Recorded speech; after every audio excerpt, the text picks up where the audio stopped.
The next point which we will be discussing would be the shock. Now, word shock has a different meaning in the colloquial language, but from the technical medical point of view, shock is a condition where the blood supply to the tissue is not sufficient, or where there is a imbalance between the volume of the blood supply and the volume of the blood which is required to the tissues. So it's a sort of circulatory failure. Rather, shock is a failure where the tissue doesn't get sufficient nutrition due to the absence of the blood flow. Now, based upon the causes, the shock could be classified into hypovolemic shock, where the real volume of the blood is lost, either as in case of a bleeding from any source as such, then the volume of the blood would be lost, or even it could be due to the dehydration, water content are lost as such. Or distributive shock is a situation where the blood vessels become dilated and hence the total volume of the circulating chamber is enhanced, but the circulating fluid volume of the blood would be same. See, the normal volume of the blood in the body is something around 5 liters, and the volume of the circulating chamber is maintained by a tone of the blood vessels. Blood vessels are the smooth muscles of the blood vessels. They would be in a partially contracted stage, and hence they would keep the pressure. But if there is a sudden dilatation of these vessels, like if there is the muscles are relaxed and the volume of the blood vessels enhances, even if there is no blood loss, the pressure of the circulation becomes reduced, and hence the tissues would not be able to get the sufficient blood, and that's what we call as a distributive shock. Clinical features, causes of these two are two different issues. Then there is a cardiogenic shock where the heart has failed to pump. See, blood will reach to the periphery because the blood is pumped from the by the heart throughout into the circulation. If there is a situation where the heart has failed to pump the blood, then there could be a shock. Then there is an obstructive shock where the blood circulation is blocked due to something which is pressing upon the circulation, or somehow to inadequate oxygenation of the tissues. Like if there is a pathology in the lungs, like very common as in case of the pulmonary embolism, the embolus would reach to the lungs and it will prevent the blood from getting circulated. Also, the pulmonary circulation is blocked. At the same time, there will be inadequate oxygenation, even that's an obstructive shock. So, assessment and clinical management of these conditions are different issues. We'll go one by one. The first is the hypovolemic shock. Now, in general, in a patient of hypovolemic shock, the general signs of the shock are very commonly said is cold, clammy limbs. Like there will be a cold extremities and cyanotic changes. If there is a persistent cyanosis, it can even result in the partial dilation of the capillary vessels, and there could be reddish spots. That reddish spots also are technically named as a livedo reticularis, where you will see some network of these reddish spots on the legs. This is again a typical sign of the shock. Then the hypotension, the circulatory pressure will be reduced, particularly the systolic pressure would be reduced. Diastolic pressure either may remain same or there may not be a proportionate reduction of the diastolic pressure. Hence, the pulse pressure, the difference between the systolic and the diastolic pressure would be reduced. That is the typical sign of a shock. And of course, we will grade the shock based upon this factor itself. I will come to that part in the next. Then tachycardia, the pulse rate would be higher. Now, whenever there is a shock, there will be an attempt by the body to compensate for the shock. And the first response of the compensation for the shock would be to enhance the rate of contraction of the heart. So, heart rate would be contracted. And then, of course, the next response would be the peripheral vessels, they tend to become contracted. There will be attempt by the body to shift the circulation from relatively less vital organs to the vital organs. Less vital organs are the skin and the muscles, they are relatively less vital organs. The brain, heart, and the kidney are the vital organs. So, what happens is there will be a selective contraction of the blood vessels reaching to the periphery initially, and then the blood was hence it can preserve the blood, or it can make the blood flow to the vital organs like the brain and the kidneys, or even lungs and heart. But that's how it happens, and because of that phenomena, the periphery becomes cold. When you palpate the limbs become cold because of the same response of the heart, response of the body to the shock. But of course, in the later stages, if this is not enough, then you will have the later consequences of the shock, which you call as a decompensated shock. We will use the term compensated and decompensated. Compensated is a condition where the blood flow to the vital organs are maintained, but blood flow to the periphery is actually reduced. When this also is not enough to maintain the circulation and the blood flow to the vital organs also are affected, that's considered as a decompensated shock. Now, at the same time, to cope up with this blood loss and the reduce the oxygenation of the tissue, the responses of the body would be stimulating the respiratory center, and hence there will be tachypnea. The rate of respiration increases. Now, it's initially the rate of respiration increases, but later on, if this is not enough to maintain the oxygenation, it can result in either a respiratory alkalosis, and because of the faster breathing. See, when the patient breathes faster, there will be more loss of carbon dioxide. If there is no proportionate oxygen intake and more of carbon dioxide is lost, that result in alkalosis, and it also can result in a respiratory failure. A respiratory failure in the later courses can result in acidosis. So, typically in a hypovolemic shock, at one stage there will be an alkalosis, but later in the end stage there could be an acidosis even. Then, because the blood flow to the brain gets reduced, now in case of a decompensated shock, the blood flow to the brain will be reduced, and hence the patient would have a impaired consciousness. It starts from anxiety, agitation, or severe irritation of the brain tissues, or even unconsciousness. Then again in the decompensated shock again, as the kidney blood flow to the kidney becomes reduced, there can be a oliguria, reduced amount of urine, output of urine can be reduced, or even there be acute kidney failure. Even it can result in acute kidney failure. Lactic acidosis, that what I said, like it could be a sign of a very severe, profound shock as such, and the oxygenation level also can be reduced because the blood flow to the tissue is reduced. So these are the typical clinical signs of the shock. Depending upon the stage, of course, we can now go into the classes, these stages of the shock as such. Sushruta has defined the clinical signs of the shock almost on the same lines. Of course, the description words are different. तत्र अन्तर्लोहितं पाण्डुं शीतपादकराननं शीतोच्छ्वासं रक्तनेत्रम् आनद्धं च विव्रजेत. Now, शीतपादकरानन, the cold clammy limbs, same. Pandum, there will be a pallor. Shita Uchhasa is because of the tachypnea, the warmth of the breathed out air will be lesser. Then, in addition, the Rakta Netra is what Sushra has said. Now, what we call as libido reticularis is exactly the same, where there could be a reddish discoloration of the periphery. Now, the contemporary science doesn't mention about the conjunctival infiltration, but it's about the infiltration in the periphery. But in reality, it's a fact that the infiltration and the stagnation of the blood is better seen in the conjunctiva, because conjunctiva is a very thin layer and somewhat transparent, and hence that libido would be better seen in conjunctiva than in the periphery.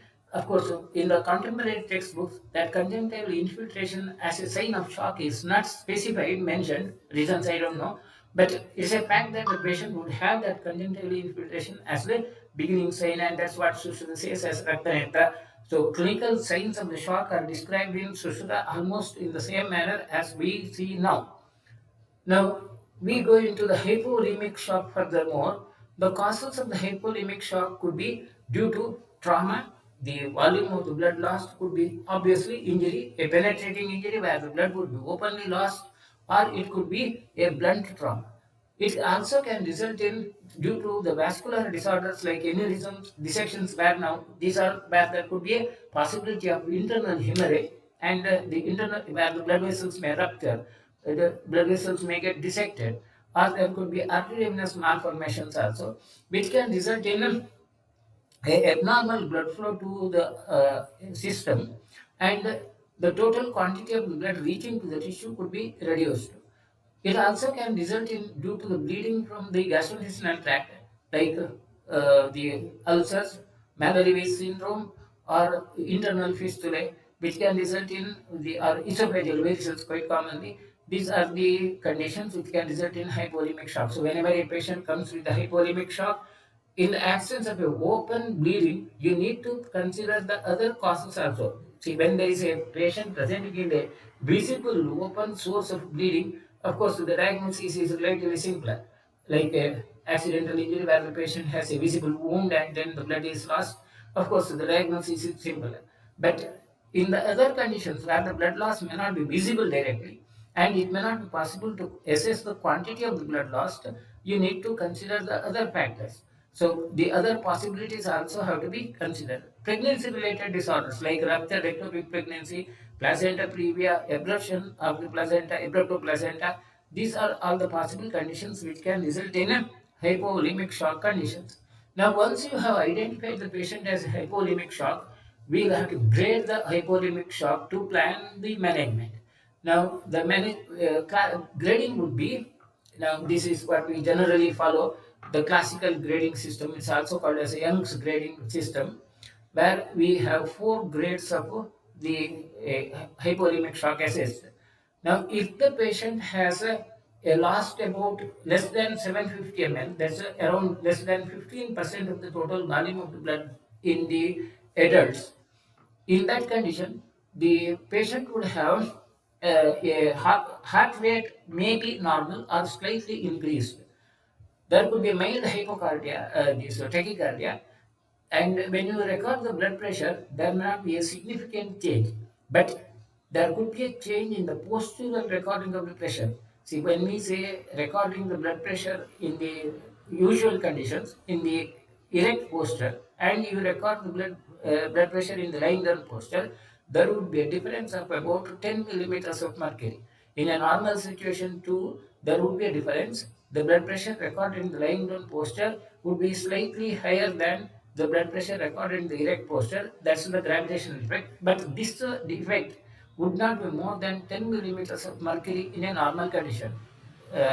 Whereas in a patient who is in the class 1 shock, there could be a tendency for this pressure to be slightly increased, but not beyond 20 millimeters of mercury. That difference between the pressure recorded in the erect posture and the lying down posture, or the postural difference of the blood pressure would not be more than 20 millimeters of mercury, and then we consider this as a class 1 hemorrhage. Of course, in that condition, the treatment would be, of course, in all that condition, whatever we consider now as the treatment further on, we will take it for granted that the source of the blood loss has been arrested, bleeding has been stopped.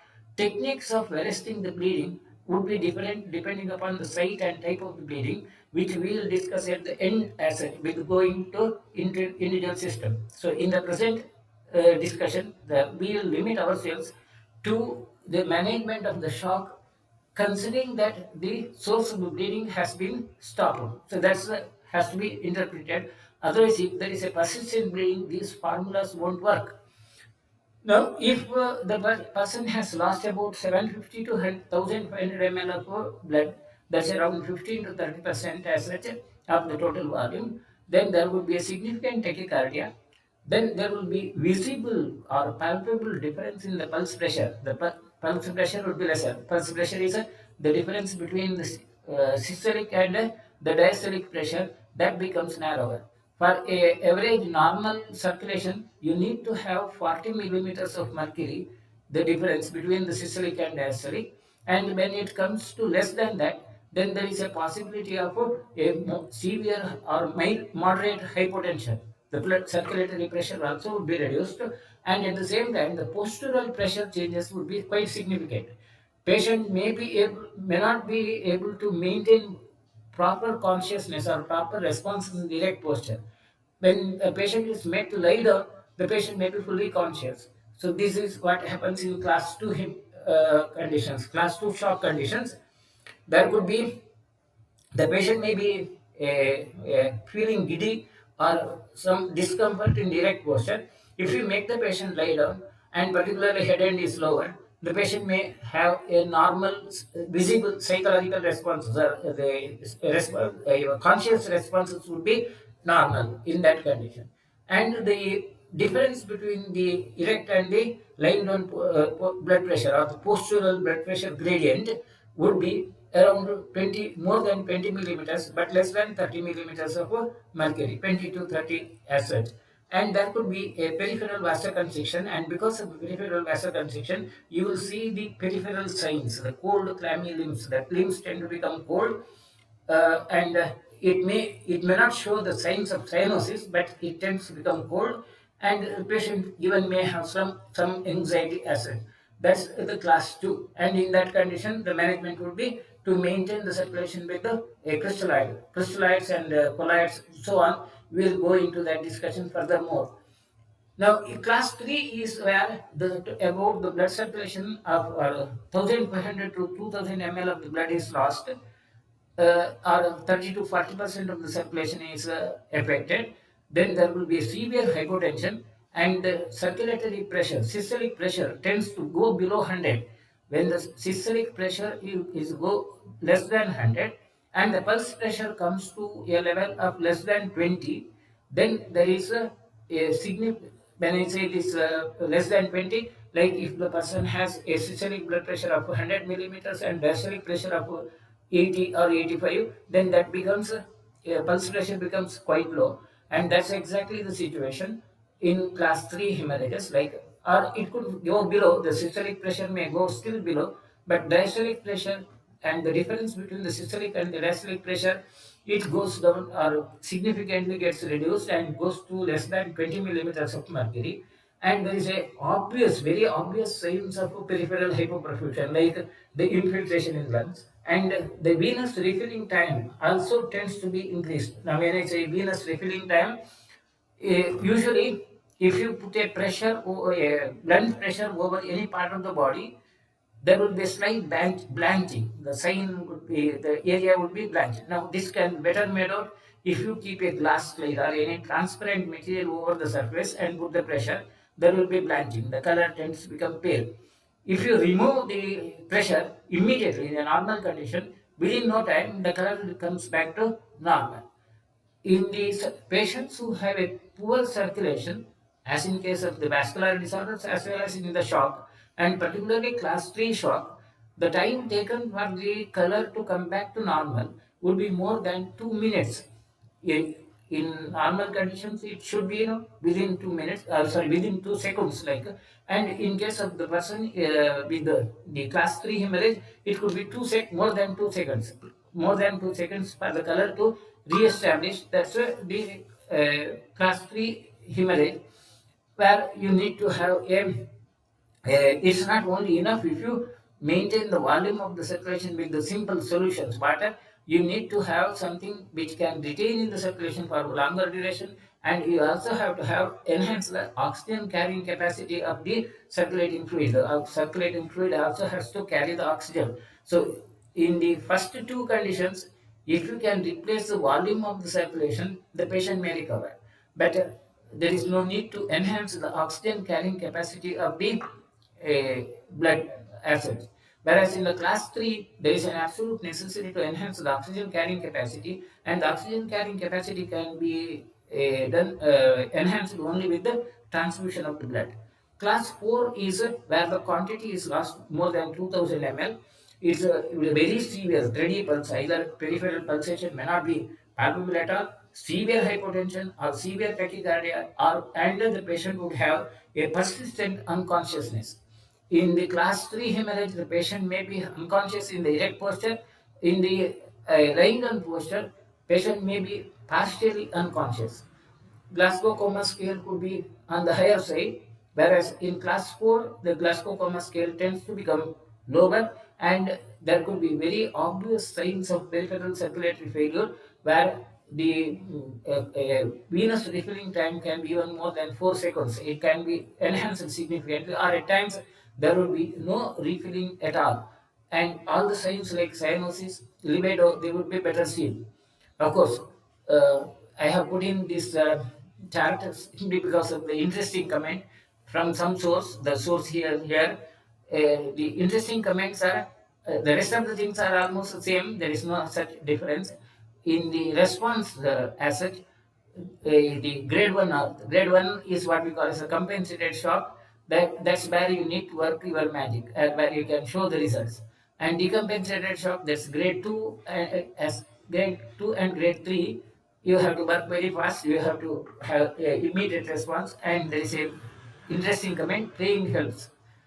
Grade 4, the comment is he is done, the patient is done, so don't have to do anything. That's all the issue, that's not an important issue. Now, the primary management of all hypolimic shock would be IV fluids. The immediate response would be you have to ensure that the volume of the blood flow is maintained, volume of the circulating fluid is added on so that the circulation will be normal, provided you have arrested the bleeding. Now, to enhance the fluids or the total volume of the circulation, IV fluids could be a plain distilled water, crystalloids, colloids, and blood products.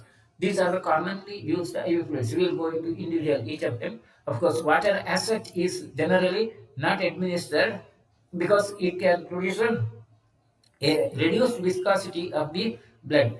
The thickness of the blood would be reduced, and because of that, the osmolarity of the hypoosmolar solution would occur. The blood would become hypoosmolar, which can result in damage to the cells, and hence, generally, distilled water by itself is never given directly as a compensation, but it could be added on to the other substance many times. Whereas the most popularly we use the make these other products like crystalloids, colloids, etc. Now, the need for IV now, because we are discussing the intravenous fluid situation, I think it's quite optimum, like quite apt now to discuss about the principles of IV fluid administration. Patients are maintained on IV fluids as such. There is a slight diversion from the topic of shock. I think it will be quite relevant at this junction to discuss about how to use the IV fluids and what are the advantages and so on. The purpose of IV fluids could be administration of IV fluids could be for maintenance of the normal phenomena, like a person who is not able to take oral, like post-operative. Otherwise, the patient's condition is normal. There is no need of supplementing anything. And the only thing is when the patient is not able to take orally, you need to give the IV fluids. That's what we call as the maintenance. Like very often what you see in the post-operative conditions, patients in the post-operative period when the patient is kept nil oral, or in any other situation where there is a need to keep the patient nil orally and you have to maintain the nourishment, then it has to be IV fluids, and that usually we prefer 5% dextrose with or without saline. Saline is given to maintain the osmolarity, and then again, in that condition, you may not give a pure normal saline, you may give half normal or 0.45 saline, 0.45%. The normal saline is a 0.9%. Or Ringer's lactate, which can, we'll go into these details again, like what's Ringer's lactate and so on. That's what we generally prefer. That's what you see in case of the post-operative prescriptions. There will be dextrose, plain, as well as dextrose with the saline, or dextrose with the occasional normal saline. So what happens is, most of the commercial preparations which we get would be dextrose with 0.9% saline. So to cope up with that increased quantity of the saline or sodium, what we do is we give 1 unit of dextrose and 1 unit of dextrose with normal saline so that it becomes 0.45 or hypoosmolar. That's what is generally prescribed in patients in the post-operative period. If we have to maintain the patients on IV fluids, you usually see the prescription like one dextrose, one DNS, and then one Ringer's lactate. Ringer's lactate is to compensate with the other electrolytes of the body. That's one thing. Then the other varieties of the fluids are crystalloids, colloids, plasma expanders, blood and blood products. We'll go into individual each of these. Crystalloids, the commonly used crystalloids are 0.9% sodium chloride, or which is also called as a normal saline, and 0.9% sodium chloride with 5% glucose. Of course, 0.45 hyposmolar, which we have discussed as in case of the maintenance issues. Then you have 5% dextrose, 10%, 25% dextrose. Now, 5% dextrose is usually given for maintenance, 10% and 25% glucose dextrose are given for a increase in the blood sugar level immediately. Where there is a need to enhance the blood sugar level immediately, then only this higher level concentration of the dextrose are given. Ringer's lactate is a isoosmolar fluid where you will have 130 milliequivalents of sodium, almost the same as that of the normal, and 109 milliequivalents of chloride, 28 milliequivalents of lactate, so that the pH also is maintained, and some amount of magnesium also is added on. That's what we call as Ringer's lactate. Now, when to use these solutions? 5% glucose is containing 50 grams of glucose in 1 liter of fluid, and hence it gives 170 kilocalories per liter. So you can calculate the amount of the calories provided when dextrose 5% is given, and depending upon the patient's energy requirement. Now, energy requirement is calculated based upon the body size, the amount of the activity, temperature around the area of temperature of the body as such. That formula we will go into that later on when we go into the metabolism effects as later on. So the energy requirement of a patient is calculated, and to provide that energy you can give the dextrose, and the volume of the dextrose can be assessed with the 5% dextrose, this formula. Now, suppose the patient cannot given a increased volume of the fluid, you need to reduce the volume of the fluid, but you need to provide more energy. Then instead of 5% dextrose, you may go for 10% or 20% glucose. A 10% glucose would have 340 kilocalories per liter. So this is how the total energy is calculated.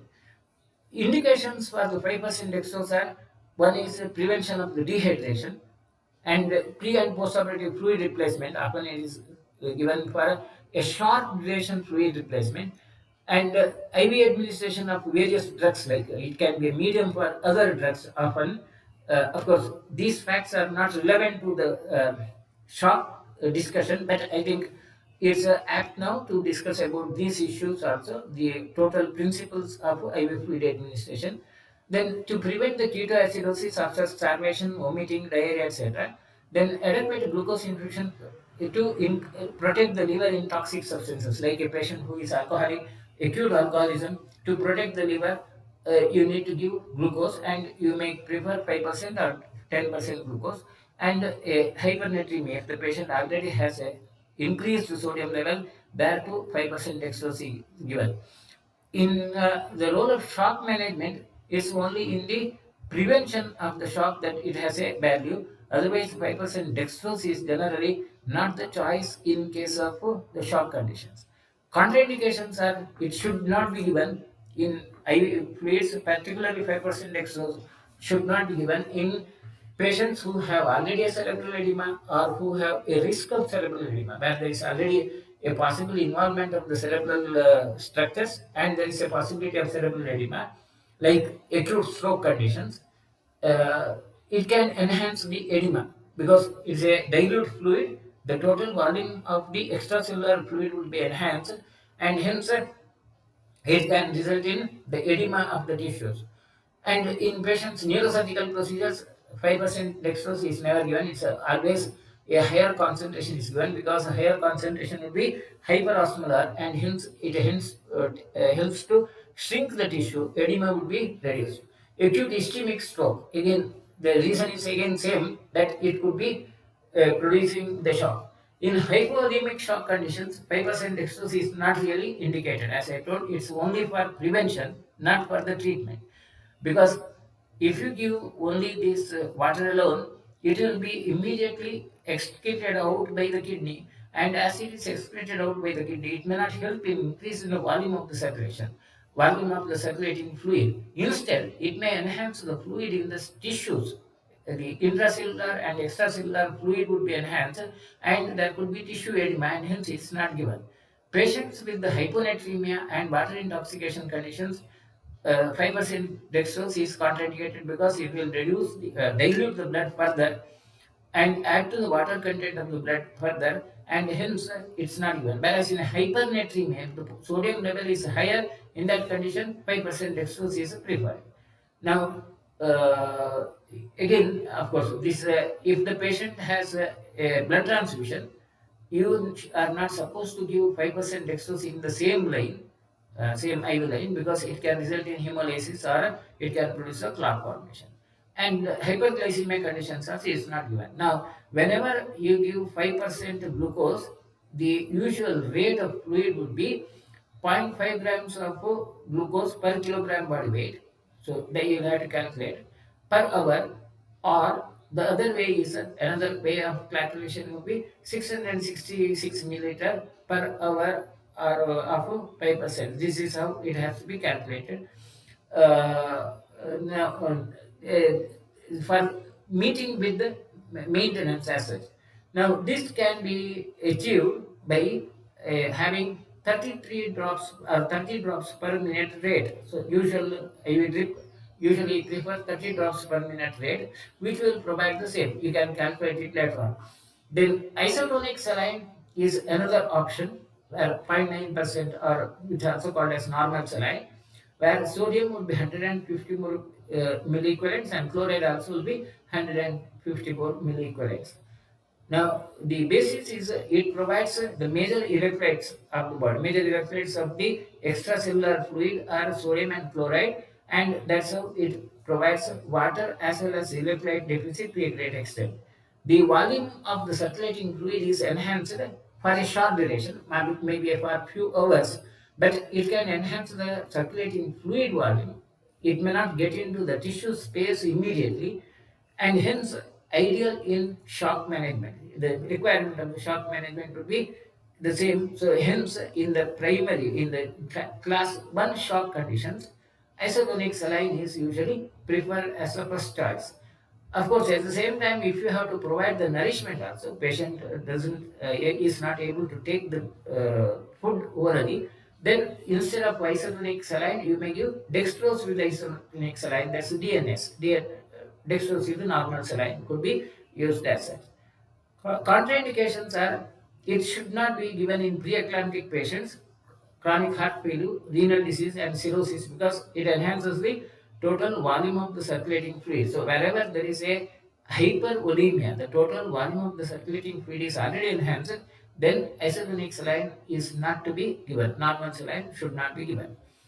Dehydration with severe hypokalemia, where already the patient has a hypokalemia, it should not be given because it can enhance the potassium deficit. There you need to compensate with potassium first and then it has to be given.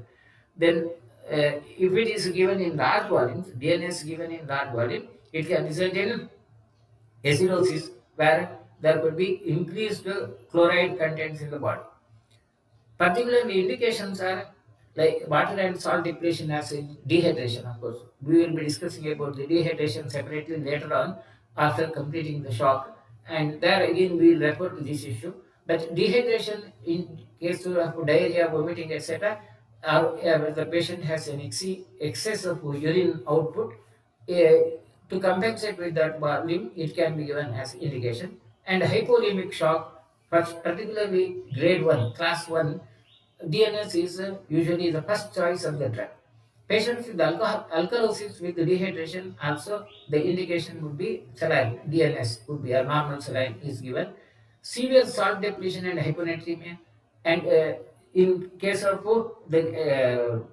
decompensated kidney diseases, it could be initial fluid therapy or hypercalcemia and fluid in pre-renal failures, renal conditions where there is a pre-renal pathology, renal failure. In that condition, it could be given. It can be used for washing of the body fluids. Saline is given for washing, wound cleaning, and so on occasionally. And it also can be used as a vehicle for certain drugs. DNS, as I told, it's just that there is only difference is it gives some glucose energy also, whereas a normal saline doesn't produce the energy. So wherever there is a requirement for the energy, you give DNS. Otherwise, the normal saline is given. Then the Ringer's lactate, as I told you, Ringer's lactate would be having sodium, potassium, chloride, and lactate plus some amount of calcium, and the quantities are same as we have referred to earlier. It has some amount of calcium, some amount of magnesium also, as such. Now, pharmacological basis would be because it's considered as most physiological fluid and hence rapidly expands the IV volume. So, in case of the shock, Ringer's lactate is always a choice, the better choice than even the normal saline.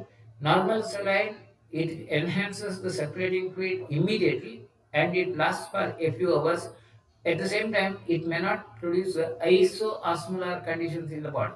The electrolyte concentration of the body may be altered.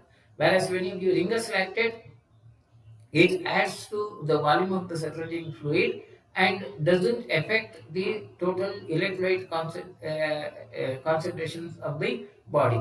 The only other way would be Ringer's lactate fluid will be remaining in the body for a few hours more than the normal saline, and the other problem would be the lactate needs to be metabolized by the liver into bicarbonate, and hence, of course, it adds to the buffering capacity. Acidosis also can be reduced, but at the same time, in a patient who has already a malfunctioning of the liver, Ringer's lactate can be damaging the affecting the liver functions, and it can be very beneficial in case of the severe shock, and hence it's whenever it comes to the question of choice of the drug.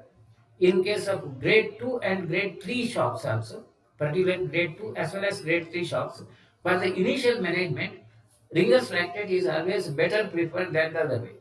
And it's also used for replacing the fluid in postoperative patients, diarrhea or other conditions, fluid choice in diarrhea, etc. Of course, there we have some isolate solutions also. I'll come to that part later on. But if you do not have the isolates, that standardized electrolyte fluids, you may use the Ringer's lactate as a other choice. Now, of course, because we get the isolates of the specificities, Ringer's lactate may not be the drug of choice in case of the diarrhea or hypokalemic conditions, but when you do not have isolates, then Ringer's lactate is the choice. And kidney diseases, like where there is a need to provide the fluid from exterior. So, in general, majority of the kidney diseases, there is no need to give the fluid from external sources because as already there is a retention of the fluid. But if it has gone to that level where there is a need to supplement the fluid, then Ringer's lactate is given, and it maintains the normal extracellular fluid contents as well. That is the major advantage as well. Contraindications, as I told you, one is the liver disease. Because of the lactate, it's a liver disease condition. Severe hypoxia, if there is a severe hypoxia, the volume may be enhanced, volume of the circulating fluid may be enhanced, but it cannot provide the oxygen. Moreover, it enhances the carbon dioxide level in the body. So already there is a hypoxia, already there is a tendency for carbon dioxide to be accumulated, and the Ringer's lactate given can further worsen the condition, and hence in very severe, profound shock conditions, it is not given as a choice, but it can be given with the other fluids, other choices also.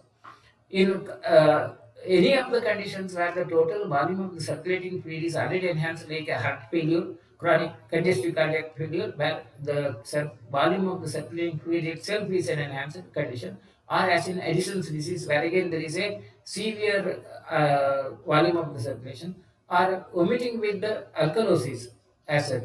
In that condition, to nitroglyceride, particularly omitting with or nitroglyceride induced alkalosis. Nitroglycerins are often given in case of the treatment of cardiac pathologies, and in that condition also it's not given because it enhances the further alkalosis. Whereas in a patient who has a tendency for acidosis, Ringer's lactate may be preferred. Then simultaneous infusion of Ringer's lactate and blood. This also is not indicated. You cannot give it simultaneously because the blood will be retaining the circulation for a longer duration, and the Ringer's lactate also would be enhancing the circulation, and hence it should not be given. And Ringer's lactate cannot be given with the other drugs, unlike that of the dextrose or normal saline. When you mix the drug with the Ringer's lactate, when you inject the other drugs with the Ringer's lactate, there is a possibility of reactions, and hence you should know. Particularly doxycyclines, ampicillin, amphotericin, etc. or anesthetic substance like thiopental cannot be given with the Ringer's lactate. In the same bottle, it cannot be given. Now, as an alternative to the Ringer's lactate, now we have a choice of isolate fluids. Isolate fluids are now presented as isolate G, M, P, and The E. Isolate D is gastric when there is a loss of fluid from the stomach, like vomiting. Isolate M for maintenance. It's as good as the like your ringers lactate. Only thing is, isolate would have some dextrose also. And isolate P is pediatric users. And isolate E is for the colonic classes, patients who have diarrhea and the fluid loss there. And there is a slight modification of the concentration of sodium potassium acid. In case of gastric fluid content loss, there is more of chloride comparatively lesser sodium, whereas colonic fluid loss there is more of sodium and comparatively less of potassium. So this way, there is some adjustment to the fluid loss, and these are used as such. That's another alternative choice for the fluid. Wherever there is an indication for the Ringer's lactate, a better choice could be you can be selective about the isolate solutions also. The only difference is isolate is would be bit costlier and not so easily available as that of Ringer's lactate. As I told you, indications are vomiting in patients who have diarrhea, these vomiting and fluid loss result in metabolic alkalosis, or where there is a hypokalemic alkalosis is given, and in that's the better choice. And in patient with the hepatic pathology, isolate G is a better choice than the other way. In metabolic acid alkalosis also it's given, but in case of hepatic failure, renal failure, it's not to be administered. Patient with the hepatitis like conditions, isolate G could be given than the Ringer's lactate. Isolate M is it has more of potassium and ideal fluid for maintenance. As I said, for maintenance, it's an ideal fluid, and where there is a need for correction of hypokalemia. Whereas isolate P is mainly for children, as they require less electrolytes and more water, the concentration is lesser, and hence wherever there is a need to give the fluid from for the children, it's isolate P or pediatric is used. Isolate E is to add extracellular replacement solutions, or particularly colonic blood loss, like colonic fluid loss, diarrhea-like conditions, where you have more of potassium acid. These are the other variations of the Ringer's lactate. So either you may depend upon only the Ringer's lactate, or you may select any of the isolates as your choice. Now, the formula for administering the fluid for maintenance of the fluid therapy, patients where you need to give the fluid, for maintenance where there is no question of shock as such. Now, these are the patients otherwise hemostatic condition is stable.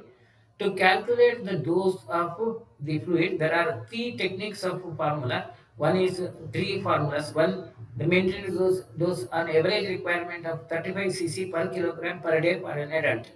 Or another rule is 4 to 1 rule. 4 to 1 rule is 4 milligram per kilogram per hour for the first 10 kilogram. That's if the patient's body weight is 10 kilogram, then 4 milliliter per kilogram as such.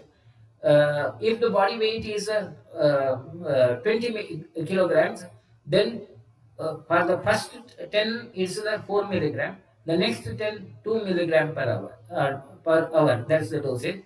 Whereas if the patient has a weight of more than 21 milligram, 21 kilogram body weight, then the first 10 4 milligram, 4 milliliter per kg, next to 2 ml per kg, and then the 1 ml per kg for the next weight.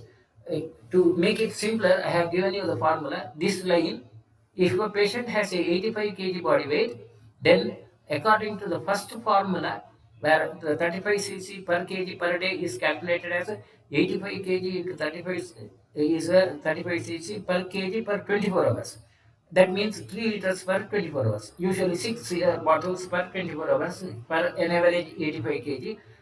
And that means again the rate would be 125 cc per hour. Now, if you follow the second formula, 4 2 plus 1, 4 to 1 formula, the for 40 this plus 8 for the first 10 kg, 20 for the next 20, 10 kg, and then 1 milligram as such, 1 milliliter for the next 65 kgs. So now the total again it becomes 125 cc per hour. It's the same thing, like you may adopt any formula. Or one more of the usual formula is 1 milliliter per kg per hour, And for the, of course, weight in kilogram plus 40 is the other formula. Uh, Now, all of these formulas are almost same. There is no need to confuse about it. On an average, for maintenance in an adult, you may give 120 to 130 cc per hour. That's the usual rate. Now that's about the maintenance of the IV fluid. When it comes to question of shock, I'll come to that part at the end of this, like how to calculate the fluid requirement in a patient of shock is at the end we'll discuss that part, and rate of infusion also. Then the next variety of the fluid are the colloids. Colloids are a large molecular substances that can remain in the circulation for a longer duration, and they are more potent than the simple fluid, and they will have almost the equivalent would be, suppose there is a 1 milliliter blood loss. To compensate with 1 milliliter blood loss, if you have to manage the crystallites like saline and so on, you have to give 3 milliliters. Whereas with the colloids, equivalent 1 milliliter blood loss, you give 1 milliliter of the fluid. So this comes the important when it comes to question of management of hypovolemic shock at the end. Suppose you are managing a patient of shock with the crystallize, and if the blood loss is assessed as something like 200 ml, you will have to give 600 ml of the crystallize. If you are managing the same with the colloid solution, you have to give 200 ml of the colloid substance. Now commonly used colloids materials are the same 5% albumin or 25% albumin or hetastarch or pentastarch or dextran 40 or dextran 70. Now, most of the times what we use is Dextran 40, or there is a polypyrrolidone, the Hemaxil. What we see in use in our hospital is a polypyrrolidone where you have Dextran as well as pentastarch mixed together as such. Albumin is not regularly used in our hospital, but in other hospitals you may get this also. Albumin is the same protein as in the plasma, and it maintains pressure of almost the same of 80% of the osmotic pressure of the circulation, and often it's presented as 5%, 20%, and 25% solutions as such. Now, the general rule is 5% of albumin would be for compensation of 20 millimeters of mercury. If there is a need for compensation of 70 millimeters of mercury, you will use 25% albumin. This is a usual rule, but not necessarily followed very rigidly. And the rate of infusion could be in adult infusion of 25 grams of the albumin given at a rate of 1 to 2 milliliter per minute if it is a 5%. If it is 25%, should be slower 1 milliliter per minute as such. Indications, of course, in a case of third degree shock, the grade 3, class 3 shock, only albumin is preferred, and acute shock conditions, or if the patient has a hypoalbuminemia, the total volume of albumin is lesser, or synthesis of albumin is affected in case of the liver diseases or nephrotic syndrome like conditions, there again albumin could be given. And in a treatment of plasmapheresis, where the protein of the body is exchanged, there is need to give the oxygen, this albumin acid. And it should be contraindicated in severe anemia, cardiac failure, or patients who have allergy acid. Dextran are glucose polymers, and they are produced by bacteria.